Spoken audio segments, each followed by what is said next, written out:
नमस्कार, मैं रविंद्र कुमार आर के स्टडी में आप सबका स्वागत करता हूं।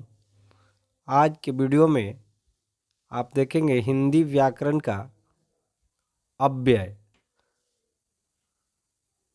अव्यय की परिभाषा और अव्यय कितने प्रकार के होते हैं इसके बारे में जानेंगे।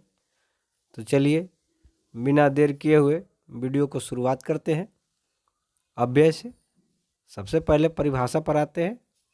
अव्यय कहते हैं किसे? तो देखिए, अव्यय का एक दूसरा नाम है अविकारी। अविकारी, तो अव्यय को अविकारी कह सकते हैं। जिसे शब्द देखिए, रूपांतरण के दृष्टि से अगर शब्द को देखा जाए तो पहले ही बता दिए हैं चूँकि हैं शब्द विचार में कि रूपांतरण के आधार पर शब्द के दो भेद हैं। पहला विकारी शब्द और अविकारी शब्द। तो विकारी शब्द में संज्ञा, सर्वनाम, विशेषण और क्रिया आता है जो लिंग, वचन, पुरुष के अनुसार वो बदलता है। लेकिन इसी का उल्टा अविकारी शब्द है जिसे अव्यय कहते हैं। तो इसमें जिन शब्दों में लिंग, वचन, पुरुष, कारक इत्यादि के कारण कोई परिवर्तन नहीं होता है उन्हें अव्यय या अविकारी शब्द कहा जाता है। तो और इसके अंतर्गत चार आते हैं।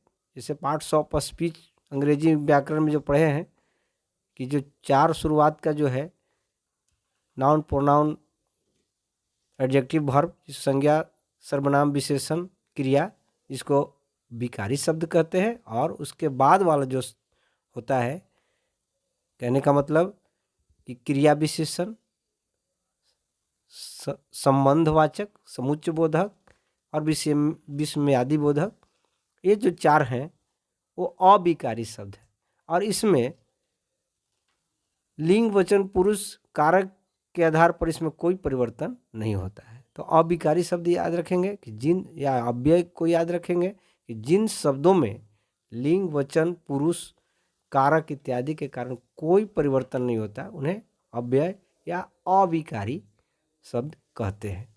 जैसे अभी, यहाँ, वहाँ, लेकिन, बल्कि, इसलिए, अतः, क्योंकि, ऐसे बहुत सारे उदाहरण हैं जो अविकारी है, अव्यय है। और ये सभी शब्द लिंग, वचन, पुरुष, कारक इत्यादि के कारण इसमें कोई परिवर्तन नहीं होता है। तो चलिए अव्यय के भेद पर आते हैं, अव्यय के प्रकार पर आते हैं। तो अव्यय या अविकारी के चार प्रकार हैं। पहला क्रिया विशेषण, दूसरा संबंधवाचक, और तीसरा समुच्चय बोधक, और चौथा विस्मयादि बोधक।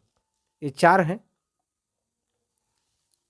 तो चलिए बारी बारी से इन सब का परिभाषा के साथ उदाहरण देखते हैं।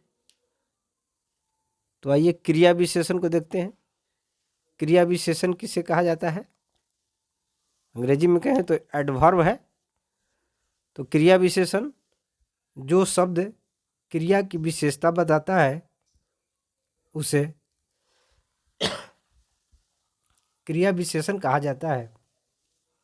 जैसे देखिए, यहाँ, वहाँ, अब, जल्दी, अभी, धीरे, बहुत इत्यादि, ये सब क्रिया विशेषण का उदाहरण है। तो याद रखेंगे कि जो शब्द क्रिया की विशेषता बताता है उसे क्रिया विशेषण कहते हैं, एडवर्ब करते हैं। अब आते हैं दूसरा संबंधवाचक,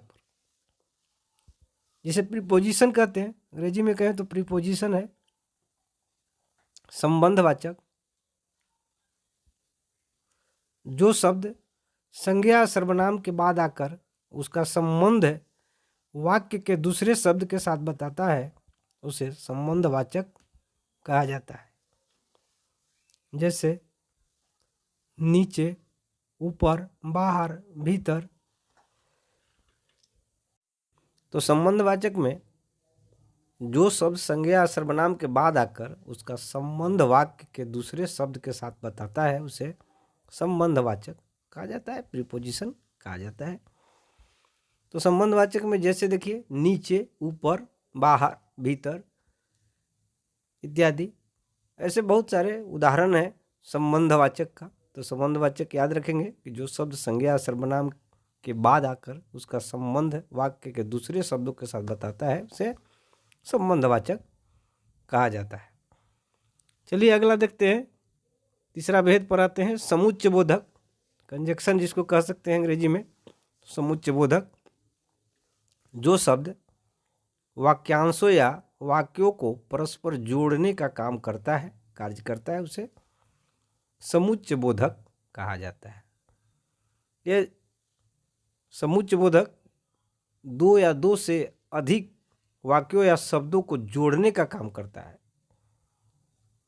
उसे समुच्चय बोधक कहा जाता है।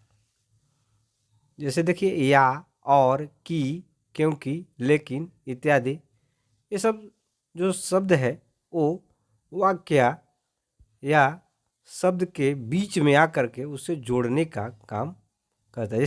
जैसे देखिए राम और श्याम, देखिए राम और श्याम, राम और श्याम, देखिए राम श्याम के बीच में क्या है, और आ गया। तो इस तरह से वो जोड़ने का काम करता है। तो ऐसे शब्दों को समुच्चय बोधक कहा जाता है। चलिए चौथा भेद पर आते हैं, विस्मयादि बोधक, जिसे अंग्रेजी में कहें तो इंटरजेक्शन कहते हैं।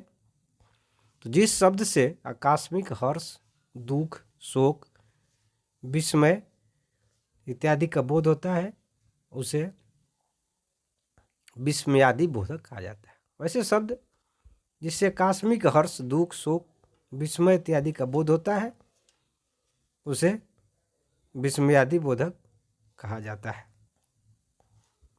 एग्जाम्पल में आते हैं, देखते हैं उदाहरण में। देखिए हाय, ओह, वाह वाह, शाबाश, ये सब ऐसे शब्द हैं जिससे आकस्मिक हर्ष, दुख, खुशी इत्यादि का बोध कराता है। इन शब्दों के बाद विस्मयादि बोधक का जो चिन्ह होता है वो जरूर रहेगा।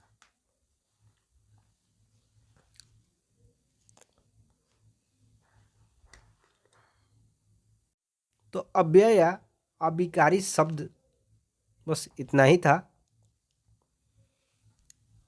तो वीडियो को हम यहीं पर समाप्त करेंगे। वीडियो देखने के लिए आप सबको बहुत बहुत धन्यवाद।